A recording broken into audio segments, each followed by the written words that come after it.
Hello friends, स्वागत है आपका एक बार फिर से आपके अपने लीगल चैनल सोच पर प्रहार में। दोस्तों, सबसे पहले आपको कहना चाहूंगा कि जो आपने थंबनेल पर देखा वो बिल्कुल सत्य है। उसी से संबंधित एक जजमेंट आज मैं आपके सामने रखने वाला हूं। कल भी मैंने एक जजमेंट पर वीडियो बनाया था जिसमें मेंटेनेंस केस में झूठ बोलने पर पत्नी को 6 साल की सजा दी गई। वो इस वीडियो को पहले देख लेना। और आज का ये वीडियो भी कुछ ऐसा ही है, पति को रिलीफ देने वाला। अभी मैं क्या कर रहा हूं, थोड़ा ऑफ बीट वीडियो बना रहा हूं। जैसे कि कल का जो वीडियो था उसमें क्या था, आप लोगों का मत या हम सभी का मत ये होता है कि भाई पत्नी कितना ही झूठ बोल ले मेंटेनेंस केस में कुछ होता नहीं है। तो उस पर मैं एक जजमेंट लेकर के आया कि भाई होता है, थोड़ी सी कोशिश करें तो हो सकता है। और अभी आज का ये वीडियो है कि भैया अगर मेंटेनेंस का केस डाला तो पति को कुछ ना कुछ देने के लिए कह ही दिया जाता है। लेकिन आज मैं वीडियो लेकर के आया हूं, यहां पर पत्नी की बजाय पति को मेंटेनेंस मिला, यानी पत्नी को आदेश दिया गया कि पति को 10,000 रुपए महीने के हिसाब से मेंटेनेंस दिया जाए। तो दोस्तों, इस प्रकार के मामले भी होते हैं और इस प्रकार के मामलों का रेफरेंस पता होना भी जरूरी है। तो यह मामला है महाराष्ट्र का। और महाराष्ट्र में आपने सुना होगा कल्याण नाम की एक जगह है, वहां पर दोस्तों ये केस चल रहा था इनिशियली फैमिली कोर्ट में। और वहां की जो फैमिली कोर्ट थी, उन्होंने सेक्शन 24 HMA के अंतर्गत पत्नी को यह आदेश किया कि 10,000 रुपए अपने पति को अंतरिम भरण पोषण के रूप में भुगतान करें। अब पत्नी ने बॉम्बे हाई कोर्ट में इस ऑर्डर को चैलेंज किया था। और दोस्तों, अब आप ये मत समझना कि ऑर्डर कोई मैं आपको 20 साल पुराना बता रहा हूं कि पहले ऐसा होता था, अभी नहीं होता था। यह भी हाल ही का जजमेंट है, 2 अप्रैल 2024 का, यानी लास्ट ईयर का ही जजमेंट है, रिसेंट जजमेंट ही है। अब दोस्तों, जब इसको हाईकोर्ट में चैलेंज किया गया तो हाईकोर्ट को सारी परिस्थितियां देखनी थी। परिस्थिति दोस्तों इस मामले में यह थी कि जो पति था उसकी मेडिकल कंडीशंस ठीक नहीं थी और वो बेरोजगार था। और उसका यह कहना था कि भाई अपनी मेडिकल कंडीशंस की वजह से वो कुछ काम करने में असमर्थ है, उसके पास आय का कोई भी स्रोत विद्यमान नहीं है। जबकि जो पत्नी है उसके पास आय का स्रोत विद्यमान है, तो उसे अपनी पत्नी से मेंटेनेंस दिलाया जाना चाहिए, यानी पत्नी को आदेशित किया जाना चाहिए कि वो अपने पति को मेंटेनेंस दे। अब बॉम्बे हाईकोर्ट को इस चीज को यहां पर देखना, तो बॉम्बे हाईकोर्ट ने यह पहले देखा कि मामले के तथ्य और परिस्थितियां क्या है। फिर सेक्शन 24 HMA के अंतर्गत स्पाउस शब्द दिया गया है।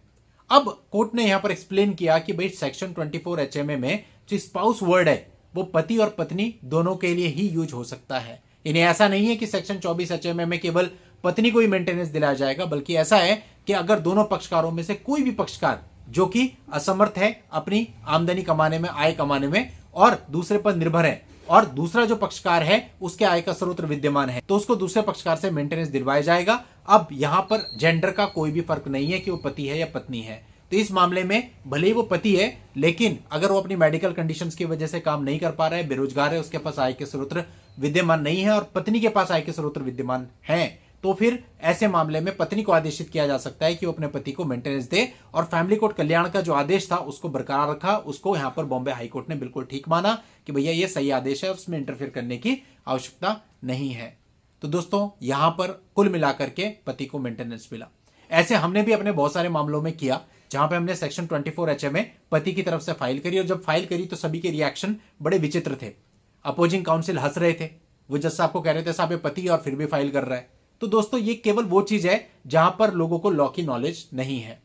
लॉ क्या कहता है, पति हो या पत्नी। अब जो हमारा वो मामला था उसमें भी यही था कि जो पति था उसके पेट में प्रॉब्लम थी और जिस प्रॉब्लम की वजह से वो काम नहीं कर पा रहा था, और जो पत्नी थी वो काम कर रही थी। हमारा ये कहना था कि भाई पत्नी अपना काम कर रही है, अपनी आय अर्जित कर रही है, तो पति को मेंटेनेंस दिलाया जाना चाहिए। तो यही ग्राउंड लेकर के हमने सेक्शन 24 HMA को फाइल किया। तो इसी प्रकार से दोस्तों, अगर ऐसी कोई भी परिस्थिति आपके साथ है जहां पर आपके पास आय का साधन नहीं है और पत्नी की आय का साधन ऑन रिकॉर्ड है कि पत्नी कुछ आय अर्जित करती है, और आपके पास कोई ग्राउंड है कि क्यों आप आय अर्जित नहीं करते, ऐसा भी नहीं है कि आप एबल बॉडी हो, बिल्कुल हट्टे कट्टे हो, कोर्ट में जा रहे हो, आपको किसी प्रकार की कोई प्रॉब्लम नहीं है, कोई प्रॉब्लम आपके रिकॉर्ड पे नहीं है, और आप कहते हैं मुझे तो पत्नी से मेंटेनेंस दिलाया जाए, जबकि पत्नी कमा रही है, तो ऐसा भी नहीं है। और ऐसा भी नहीं है कि आप पत्नी से मेंटेनेंस मांग रहे हो कि मैं तो बेरोजगार हूं, लेकिन एक्चुअल में पत्नी खुद भी बेरोजगार है। तो ऐसा नहीं होना चाहिए।